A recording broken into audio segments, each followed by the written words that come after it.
O nosso trabalho apresentará para vocês o relatório de experiência inovadora que desenvolvemos aqui na Paraíba, mais precisamente na cidade de Campina Grande. O nosso trabalho teve por título Aprendizagem baseada em problemas, a relevância do reconhecimento de saberes ao protagonismo. Entendemos que esse trabalho ele está diretamente relacionado ao que o 26º Congresso Internacional de Educação à Distância traz como tema, explorando a variedade de estratégias ativas na EAD. Estiveram envolvidos nesse trabalho a professora Eliane Félix da Costa Santos, a professora Isabel Cristina da Nóbrega Figueiredo e eu, Emiliano Gabriel Macedo. O SESI tem por finalidade ofertar cursos livres em EAD com fins de capacitação profissional continuada. É uma estratégia não apenas de aperfeiçoamento profissional, mas, sobretudo, uma possibilidade de favorecer a relação interpessoal entre colaboradores, a partir da proposição de ações voltadas à construção de saberes. O propósito da instituição é contribuir para a sustentabilidade da indústria, atuando como agente transformador da sociedade. E a visão ser referência para a indústria e sociedade nos serviços prestados, ampliando a sustentabilidade até 2024. As metas institucionais para aquele ano, para o ano de 2019, eram uma prospecção de 2.100 matrículas realizadas na modalidade EAD, uma redução do índice de evasão, que não deveria ultrapassar 20%, e nós tínhamos, para aquele ano, um portfólio de 10 cursos na modalidade EAD, como vocês já bem sabem, mas cursos na categoria livre, né? Certo? Eram cursos livres, cursos rápidos, mas cursos de uma importância muito grande no desenvolvimento, no aperfeiçoamento profissional do público que nós atendemos.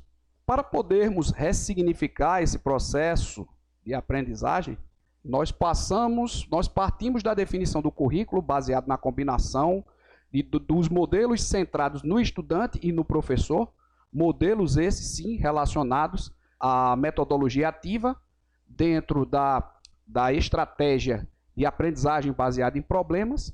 Daí haveria-se a aplicação de uma avaliação diagnóstica logo no início do processo, nós veremos isso mais à frente no fluxo. Depois dessa avaliação diagnóstica, a validação e reconhecimento das competências apresentadas durante essa avaliação diagnóstica, após essa avaliação diagnóstica, melhor dizendo, e o direcionamento para complementação e acompanhamento dos estudos na plataforma EAD. E aí entra o papel fundamental do tutor. O tutor que está presente desde o planejamento inicial, muito antes do próprio curso, dos próprios cursos iniciarem, e vai acompanhar desde o processo de matrícula realizado pelo pessoal, né, administrativo, técnico-administrativo, mas acompanhando porque ele precisa filtrar, conhecer o seu público mais precisamente, vai partir para o planejamento, desenvolvimento das estratégias, vai visitar in loco as indústrias para poder ter subsídios para exatamente preparar essa avaliação diagnóstica. Essa avaliação diagnóstica seria elaborada a partir de problemas simulados reais desse aluno, trabalhador da indústria, onde ele poderia reaver todo aquele conhecimento de vida, os conhecimentos oriundos pelas experiências pessoais e profissionais, e ele deveria aplicar ali, naquele momento, ainda naquela avaliação diagnóstica. E ainda teríamos como ressignificação desse processo de aprendizagem a avaliação final para verificarmos se de fato durante o curso o aluno haveria desenvolvido habilidades e competências relacionadas aos objetivos daquele curso, os objetivos que também estavam registrados dentro da matriz de design instrucional. Então, para isso, nós levantamos um problema. É possível, então, ressignificar a aprendizagem e reduzir os índices de evasão dos estudantes vinculados às indústrias atendidas pelo Polo de Campina Grande nos cursos de aperfeiçoamento profissional ofertados gratuitamente pelo SESI Paraíba, na modalidade EAD, utilizando-se da metodologia ativa como estratégia de aprendizagem baseada em problemas, ABP, aí era a questão, né? Exatamente o que a gente vai apresentar para vocês, o fluxo e depois os nossos resultados. Então, na estratégia de aprendizagem baseada em problemas que adotamos, o currículo está organizado baseado na combinação dos dois modelos como centro. Tanto o estudante, ele é centro desse processo, como também o professor tutor é centro desse processo. O aluno, a partir do momento em que ele vai definir que curso ele vai aprender, ele vai querer se aperfeiçoar, e o professor como um orientador, o que vai propor as situações, problemas, o que vai apresentar as trilhas de aprendizagem depois daquela avaliação diagnóstica, proporcionando toda essa trilha, todo esse desenvolvimento, todo esse processo de aprendizagem, nas etapas, principalmente nas fases iniciais, como um espelho para o próprio aluno. Muitas vezes eles se matriculam, sim, nesses cursos, achando que vão se matricular apenas por se matricular, porque, na verdade, eles subentendem que, pelo título do curso, eles já sabem daquilo. E quando chegam exatamente na fase de avaliação diagnóstica, é revelado, né? Muitas vezes esse véu ele cai, né? É revelado para ele que nem tudo o que ele pensava saber, né, na verdade, não foi evidenciado. Ele precisaria, de fato, passar por esse curso, principalmente pelos conteúdos, pelas temáticas que foram atestadas insuficiência, né, de conhecimento para aquela temática, para aquele conteúdo. Nós temos aqui o fluxo do processo, que é como eu falei para vocês, ele vai desde o momento aqui da prospecção de matrículas, passando pelo cadastro, credenciais de acesso, e aqui entra de fato a história do tutor. Planejamento, ele vai observar números de matrículas, empresas atendidas, etc., para evidenciar o envio de credenciais, tutoriais de acesso à plataforma, e vai começar de fato a elaborar o seu planejamento aqui. Aí é onde ele vai construir a sua matriz de design educativo, de forma que essa matriz atenda o público-alvo, né? Os alunos matriculados, os tutoriais de acesso e os testes de conhecimentos prévios, que aí é aquela história que eu falei para vocês ainda há pouco.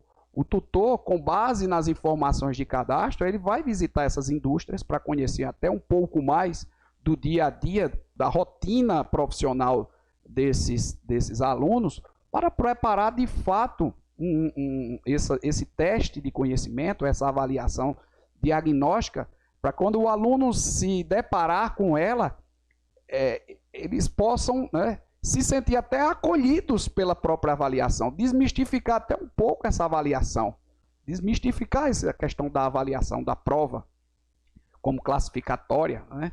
Depois dos testes de conhecimentos prévios, nós teríamos a validação das competências. Esse tutor faria análise, claro, com a ajuda também do próprio sistema, do próprio portal, para verificar quais competências foram atestadas, se todas foram atestadas, se nenhuma foi atestada, e aqui, de fato, agora, orientar em que situação o aluno agora passaria a estar. Se ele estaria em processo ou se ele já teria 100% das competências reconhecidas ainda na avaliação diagnóstica. Então, se ele não tem 100% das competências reconhecidas, ele entra nessa trilha na cor verde, chamada em processo. Ele começa a estudar conteúdos que estão faltando, que não foram verificados, as competências que não foram verificadas na avaliação diagnóstica, e aí o tutor faz essa orientação individualizada mesmo, personalizada, de forma que é um atendimento mesmo particular, por mais número de alunos que ele tenha, mas aí ele tem essa possibilidade com base no que foi atestado na avaliação diagnóstica. Então, o trabalho de tutoria e a preparação desse aluno para que essas lacunas apresentadas possam ter sido preenchidas, sanadas, essas dúvidas, e ele ser submetido à avaliação final e certificação. Para aqueles que tiveram 100% das competências já reconhecidas na avaliação diagnóstica, os conteúdos, né, do curso e a tutoria ela é opcional, mas a avaliação final não. A avaliação final, de fato, ela vai também abordar as competências, agora de uma forma diferente do que ele viu aqui, da forma como foi elaborada na avaliação diagnóstica, aqui nos testes de conhecimentos prévios, que de fato onde ele vai poder, de fato, mostrar que ele tem essas competências. Ele vai ser submetido a essa avaliação final e também a certificação. Nos testes de conhecimentos prévios, é aquilo que eu também já falei aqui, o estudante foi desafiado a utilizar os conhecimentos que ele traz consigo, oriundos das experiências adquiridas ao longo da vida pessoal e profissional, para solucionar a situação, problema proposto no AVA, né, no ambiente virtual de aprendizagem. E aqui está mostrando, revelando exatamente o que objetiva, né, a intenção desse momento, que é apresentar a esse estudante como um espelho o seu estado atual de competência naquilo que fora proposto. E para o tutor sobre o nível de proficiência do estudante ou dos estudantes também, já que ele vai acompanhar mais de um, e quais os objetivos educacionais não foram alcançados ainda nesses testes de conhecimentos prévios.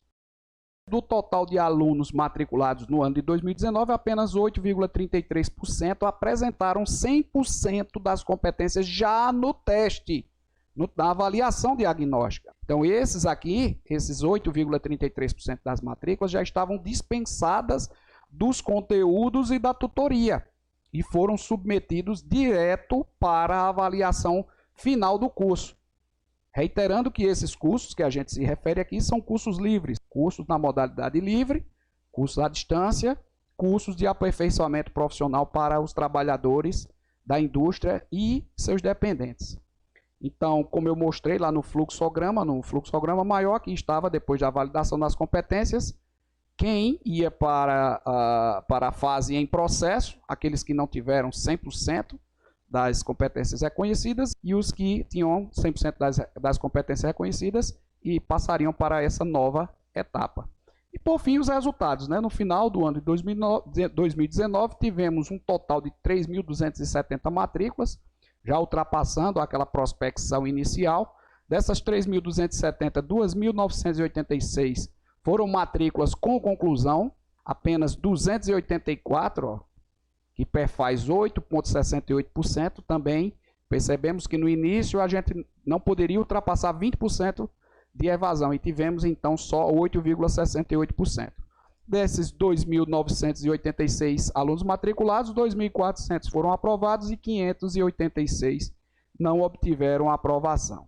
Para maiores esclarecimentos, vocês devem receber, né, o e-mail de contato com a equipe, caso achem necessário. E desde já estamos gratos de participar do congresso, de apresentar, né, essa experiência maravilhosa que tivemos e que ela vem se aplicando aí, né, desde 2019 de forma muito satisfatória. Tá bom? Então eu agradeço a sua presença, né, e até a próxima, e estamos à disposição de vocês. Tá bom?